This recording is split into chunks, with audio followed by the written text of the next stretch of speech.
If you're like us, you spend a lot of time sitting. You work from home, you eat dinner, you play video games. Maybe you have to go to the office once in a while to also sit. In a relatively short period of time, humanity has become more sedentary than ever before. And whether you're casuals like us or a professional esports player, you might be starting to feel the consequences. We've seen pro gamers' careers end or put on hold because of brutal repetitive strain injuries in their early to mid-20s. We have watched pro, league, or Counter-Strike players hang up the mouse and keyboard younger than professional athletes. The feathers are going back and forth to show who dies. They usually he's the last man alive, but he's being chased down. Killer flashes into the pit. How is he still alive? Lucy is doing it. 有一次就是去医院检查，然后那个医生跟我说，我这都是40、50岁的手臂了。 And we've experienced the challenges of getting older ourselves. Yes, a lot of our staff are in our 30s and positively ancient and still spend hours playing the games we love. As gamers, we spend more time sitting than almost any other group. It leads to stiffness, pain, sometimes even serious repetitive strain injuries. A chair that fits and supports your body might be one of the most important investments you can make. And unlike another box of RGB strips, it could actually make a pretty big difference in your life. So today, we're going deep on chairs, the ones that are marketed to gamers and otherwise. We are gonna give you the information you need before you go out to buy one. And we're gonna have a look at some of the most expensive options on the market to see if they're really worth the money.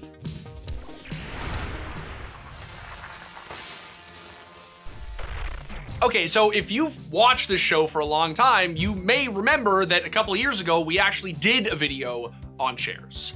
Which begs the question, why are we doing one again? Well, first of all, that video was focused mainly on these racing style chairs that brands like DX Racer, Secret Lab, and Maxnomic have marketed to gamers for years. We told you all about the perils of some of those chairs, which can lean a lot more aesthetic than ergonomic. We were only able to point to a few genuinely good alternatives back then, but in just a few short years, that's changed. There are more options for more body types now than ever before. And from pro players to streamers to casual gamers, people are starting to take note. These days, a lot of gamers are as likely to have some type of ergonomic office chair as they are a DX Racer. There's actually a lot of options, which is great, but if anything, it's starting to get hard figuring out where to even start. And that's where we come in. It's also where our sponsor comes in. Today's video is brought to you by Anthros, a small company making high-end ergonomic chairs that are some of the most adjustable and highest build quality on the market. Now, part of the reason we are revisiting this topic is straight up because they paid us to. But they are so confident in their product that they agreed to sponsor this video and send us a chair with no editorial oversight. They don't get to ask for any changes. They have no creative input on this video, and they don't even get to see it before it comes out. Thanks to Anthros, we have the chance to look at some of the most expensive chairs on the market. Like, I'm talking over $2,000. So today we're gonna take some of the priciest chairs you can buy and take them through the paces. We're gonna compare them to options that might be a fraction of the price and help you figure out exactly what you need to know before you invest in a chair for your setup. And to get us all started on that, I'm gonna throw it over to another one of our hosts, Sean Wetzlar. All right, so I've sat in a lot of office chairs and gamer chairs, and on this channel for a long time we've said that it's hard to recommend a lot of the chairs catered specifically to gamers.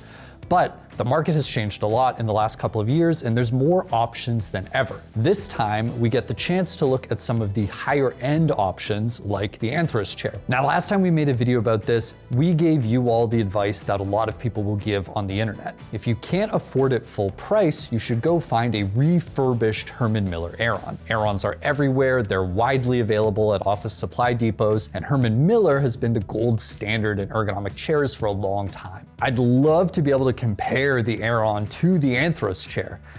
If only I knew where I could find one.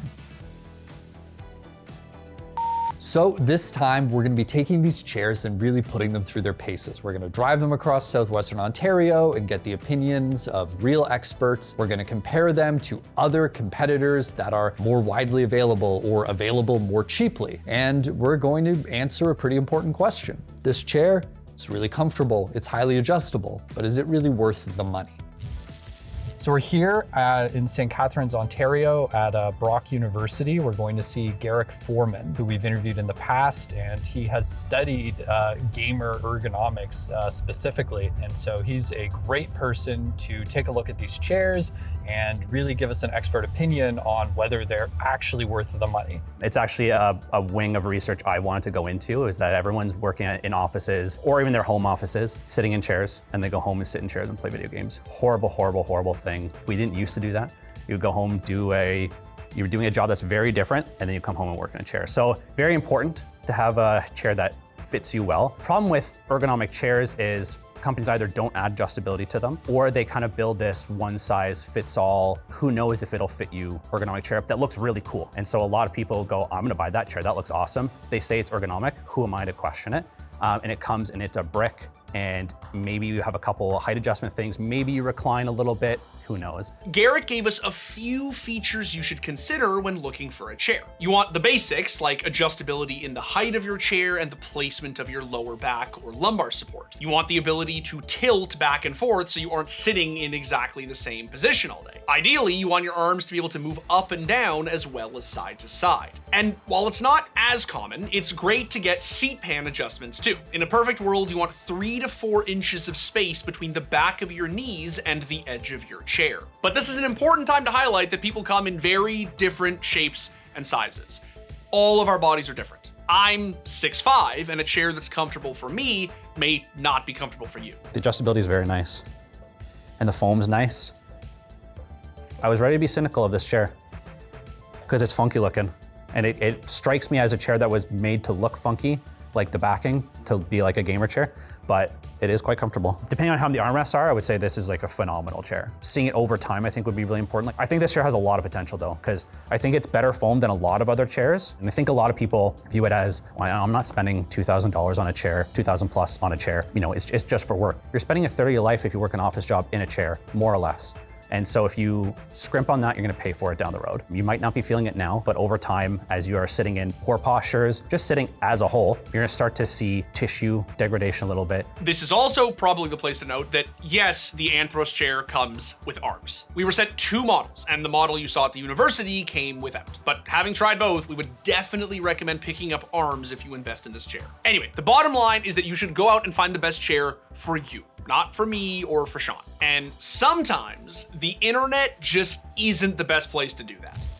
Our next step is we are going to Burlington. We're gonna check out an office supply depot. It's called The Source. And there's a lot of businesses like this all over the place, right? Where you can go, you can see office furniture in real life. You can sit in a chair before you actually invest in buying one. And I would really recommend that you do that. I think especially when you're talking about some of these high-end chairs like the Herman Miller or the Anthros chair, you wanna make sure that it's right for your body before you make a significant investment. Especially during COVID in the early stages when businesses were shutting down and forcing people to work remote from home, this is when it all started.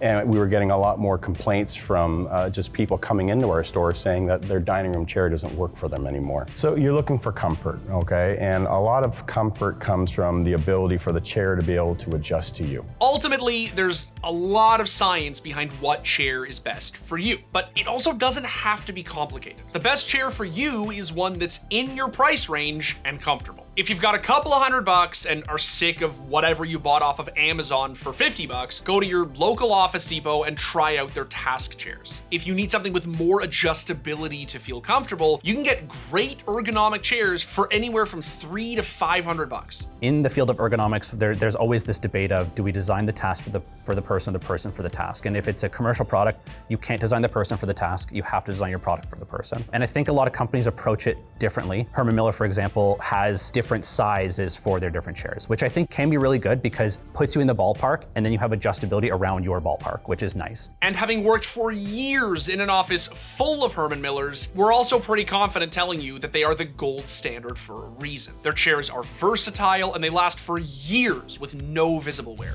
But if you've tried cheaper options and are still feeling discomfort, or you're just putting in some real gamer hours and spending a lot of time in your chair, it may be time to invest in a high-end option like a Herman Miller or an Anthros. And Anthros in particular caters especially to folks who are experiencing pain or discomfort. These guys started out making wheelchair cushions, and it shows. The foam is extremely absorbent and it has all the adjustability you could ask for. Having tried it ourselves and taken it out to a real third-party expert, we can tell you firsthand that Anthros does offer one of the most versatile chairs on the market. And while you do pay a premium for that product, they are also deeply committed to customer service. Sean spent half an hour talking to their on-staff physiotherapist to ensure he was using the chair properly, and they'll do the same thing for any of their customers. But it's also completely possible you can check all the boxes you need to be comfortable and pain-free for far less money.